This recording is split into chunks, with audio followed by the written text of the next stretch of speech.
Hey guys, Trent here with SonarPros. Got our favorite mount, Boat Logix mount. This is the new low profile triple mount that we're going to be installing on this ZXR Skeeter. We're going to do a full walkthrough video on how you can install this mount at home. Little few tips and tricks that we've learned along the hundreds of these mounts we've installed. So we're going to go ahead and dive right into it. So kicking things off, once you get this mount out of the box, you're going to have a hardware pack that includes blue Loctite, weather stripping, and your hardware, which are pretty much recessed bolts with fender washers and lock nuts. Once we get the mount out of the packaging, we're going to have to separate the top plate from the flange plate. So real easy on the Boat Logix mount, how to separate the two is all these surrounding 5/32 Allen heads we need to remove. Typically just recommend using an Allen wrench. If you do have an electric ratchet like this Milwaukee, just get yourself a 5/32 bit adapter, and we're going to zip all these out really easily. They're normally not overly torqued.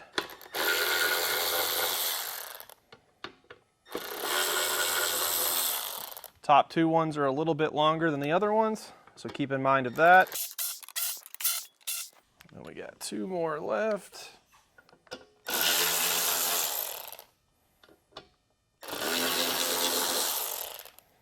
So now that all of the surrounding flange bolts are removed, we can separate the top main mount assembly from the flange plate, like so.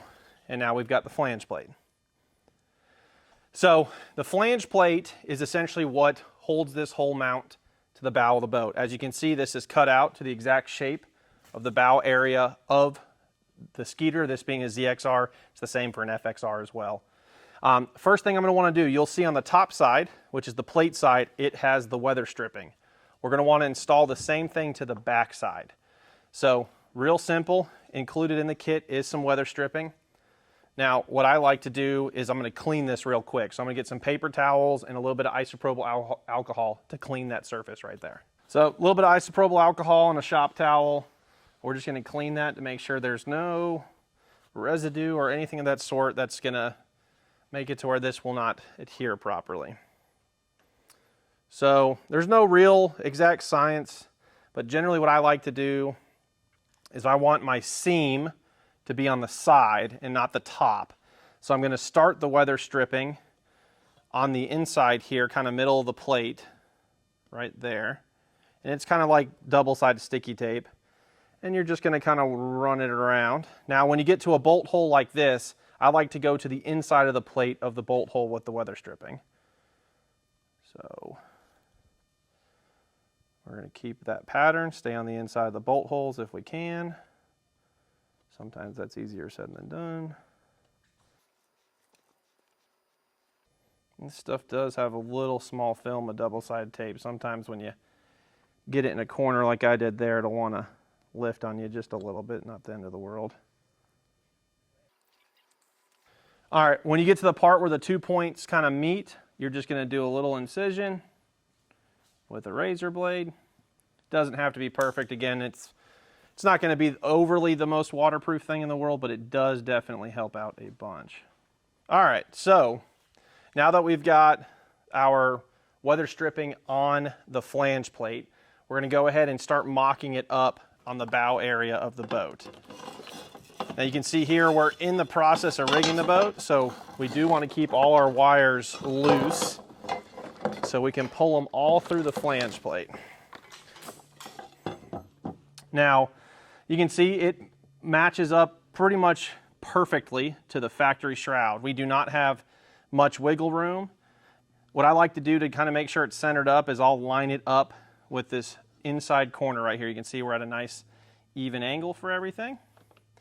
And what we're going to do now is we're going to go through and drill holes where all the recessed bolt holes are for all the mounting bolts. So what you're going to want to do, get a drill with a 7/32 drill bit. I normally start with this top left one. Once I kind of got this eyeballed where I want it, which is really straight right there, start in reverse. Once you get a little bit in the fiberglass, flip it to forward.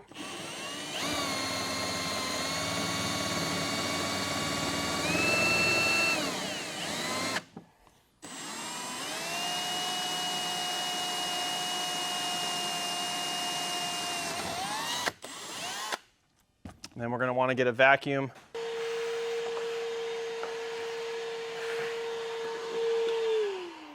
And then what I like to do is go ahead and get one of the mounting bolts and just poke it through to kind of hold it in place. And that's going to make sure this flange plate maintains position. So now that we got the top right corner, we're going to go ahead and knock out this bottom left corner.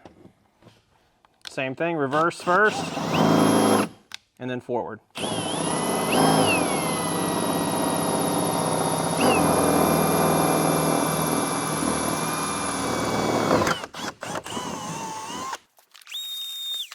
Same thing, I'm gonna go ahead and get my bolt, pop it in, and we're nice and secure. So now we're just gonna do the repetitive task, and we're gonna drill out the rest of them, which there are 1, 2, 3, 6 more to go. So we're gonna go ahead and knock out the rest of those. So we're getting ready to start securing the flange plate to the bow fiberglass panel with all of our hardware. A really important step is to add a little bit of blue Loctite to the bottom threads, like I'm doing here, on your mounting hardware. This is going to do 2 things. Number 1, blue Loctite helps ensure that this lock nut does not back out, but this also adds lubricant, so when we secure a stainless steel nut to a stainless steel bolt, they do not seize. If you try to do this without any sort of lubricant, like this blue Loctite or anti-seize, these bolts will seize. So make sure you use the included blue Loctite, because it will ensure you do not have any problems as you go to install. So we've got our blue Loctite. We insert our bolt, grab a fender washer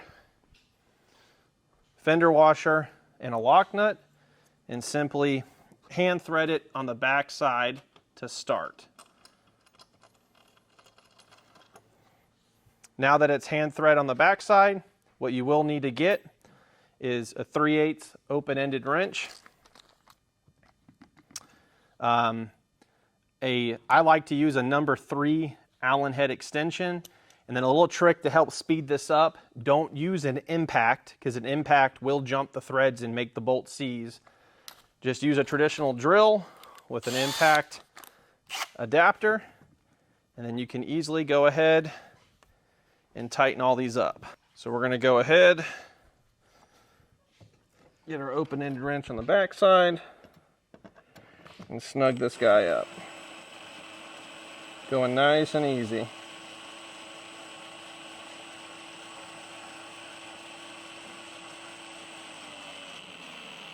And I just let it snug up with a drill. We will come back with an actual impact or an actual wrench and tighten all that up too. So we're going to go ahead and do that process for all the remaining bolts in the mount. So what I like to go ahead and do, just to kind of ensure everything's snug, I'm going to go back with my open-ended wrench, and I'm going to kind of give it a little turn test. Most of these are pretty snug. If any of them are not, I am going to go ahead and use a wrench, socket wrench, and the adapter, and we're going to just tighten everything up, making sure everything's snug. Snug. And now that we've confirmed all the bolts are snug, I'm going to go back through with a vacuum one more time and make sure all this is nice and clean. Now, depending on what stage of your rigging, or if this is a new install or you had pre-existing install, what I like to do is normally get all my wires that I know are going to come out of the bracket and get them pulled up right here. Now, for this demonstration purpose, this boat's not done being rigged, so we are going to tuck the wires in the bow so we can show you guys final assembly. But how you would want to do this, just to kind of show you for a reference point, we're going to grab our top plate. What I like to do is kind of lean that top plate forward like this, separated from the flange plate. And we'll use this Humminbird network cable, for example. You're going to go ahead and feed your wires through the flange opening here, like so. And I like to pull more wire than less. And we would do that with all our wires that are coming out of the bracket to the graphs, and all our wires coming in. Say you have a live scope, for example. I like to go ahead and pull my live scope cable through this gasket too, so it can go into the bow. This flange opening is cut big enough to fit multiple live scopes and all your cables, which is a big reason we do love these mounts, is simply because of the ease of serviceability. You can see how easy it is for me to just pull a wire in and out. I'll even go ahead and grab, because this boat does have dual live scopes, and it's, again, it's not done being rigged yet, but you can see, got a live scope plug. That's a very large plug. Don't even have to take this top bracket off, and it feeds right through. So kind of the next step, which we're not going to do right here, because again, this boat's not done being rigged, but you would go ahead and have all your exit wires and inlet wires, go ahead and run them through the flange. Now, what you want to then do is, once you have all your wires kind of pulled through the bracket, go ahead and start coiling everything into the bow, getting it nice and organized. Again, for this mount specifically, we're just going to kind of tuck all these wires in the bow for now. All right, so the next step and the last step before we attach our top plate to our flange plate, depending on your boat's bow shroud and how much fiberglass is left, you will notice that on this Skeeter specifically, these big leg bolts will hit the fiberglass when we come down. So what we need to do is get those holes cut out so that the bracket can fit in. So what I like to do, it's pretty crude, but it works really well. I'll kind of get the plate mocked up, and I'm going to move it a little bit up and down to get some indentation marks of where those two bolts specifically are rubbing on. And what I'm going to get from here is you can either use a hole saw or a multi-tool to cut that area out. So we're going to go ahead and get our multi-tool and just lop that fiberglass off there so it is out of our way and not impeding with those mounting bolts. So for this instance, we're going to use a hole saw for notching out these two leg bolts. Now, this is not every boat that this has to be done. This is very specific to a Skeeter. If you say have a Vexus or a Phoenix or any boat that normally has kind of a square opening, this is normally not going to be an issue. But with this interesting cutout they have on the front of these Skeeters, normally it's just these two right bolts that actually impede on the fiberglass. So we're going to go ahead, do a little bit more drilling. I'm going to use right here, I got that notch where I had it, so I'm going to go ahead and watch out for that rivet there, and I'm going to drill out this spot.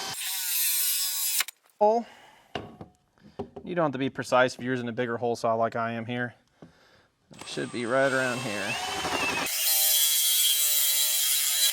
So now that we have those two holes drilled, you can see the plate almost matches up. What's actually now happening on this Skeeter as well is this bottom flange area right here that you can see is dipping in on this teardrop shape. We're actually hitting right here. So we got to drill one more little area out, and then this will all fit perfectly.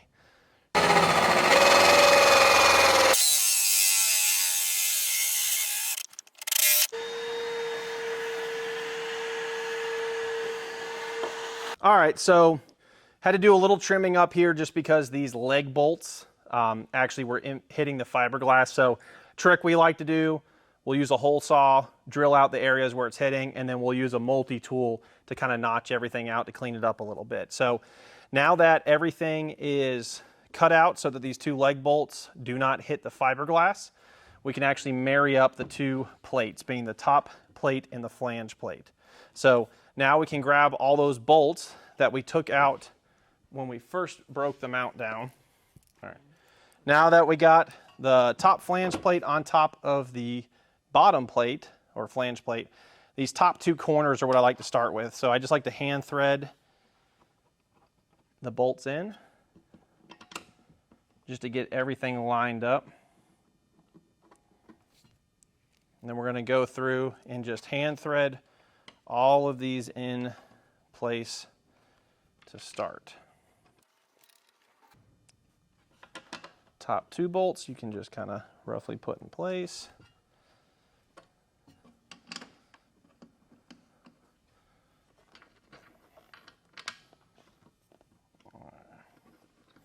Now that we got all of the threads started, we can get our, whether you have a manual ratchet or an electric ratchet, we're going to go through and torque all these. Now, any gear heads, I'm going to kind of take a cylinder head approach, and we're going to go diagonal in bolt patterns. So we're going to start in this top right, get her tight. Go to this bottom left, and then just kind of work our way around.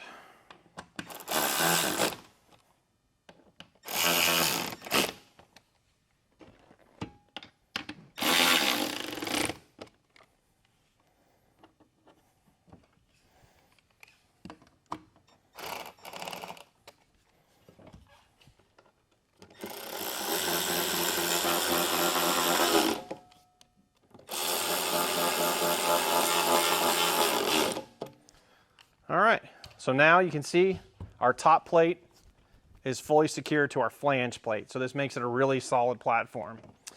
Now we get into the fun part. So this is Boat Logix's new low profile triple mount. It has this lower duck bill, as I call it, that lets you put a top graph a little bit lower so your bottom two graphs and your top graph are kind of on the same viewing plane. So you don't have a big spoiler sticking up in the front.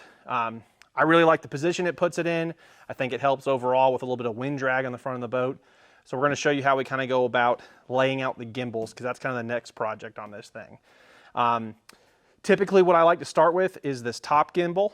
So we're going to go ahead and get the top gimbal mounted on here loosely, because there are slides on this.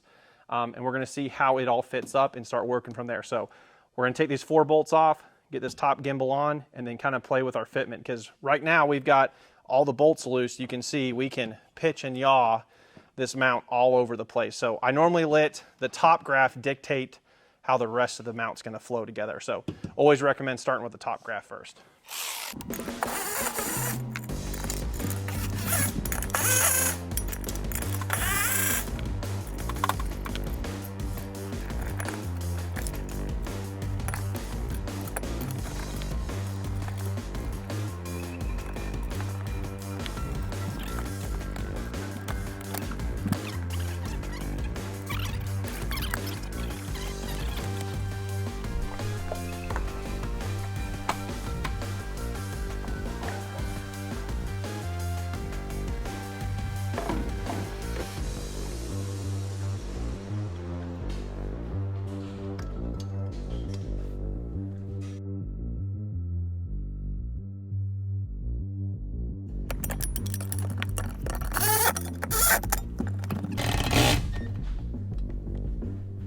All right, we got our top gimbal secured. Like I said, it's going to kind of be in that center position.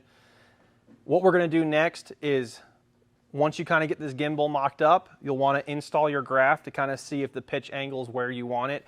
Generally speaking, on a Skeeter specifically like this, we're going to have the bracket at a slight angle like we have it, and then our top L plate in the position it is right here. What we're going to do now is actually tighten up all the smaller securing cam bolts on every side. What you're going to need is a 7/16 open-ended and a 5/32 Allen head, or an Allen head adapter on a socket wrench like this. And we're just going to go through and start tightening all 12 of the smaller 5x32 bolts on both sides of the plate to get it secure in position. So we're going to go ahead and tighten all those up, and then we'll move to the big bolts next, which those, specifically the big center bolts, those take a 9/16 open-ended and a 7/32 Allen head, or Allen head adapter like we have here. So we're going to go ahead and knock out tightening up the side plate bolts just to get everything secured in position, so we can go ahead and start working on mounting our bottom 2 gimbals. So we're going to go get those bolts knocked out.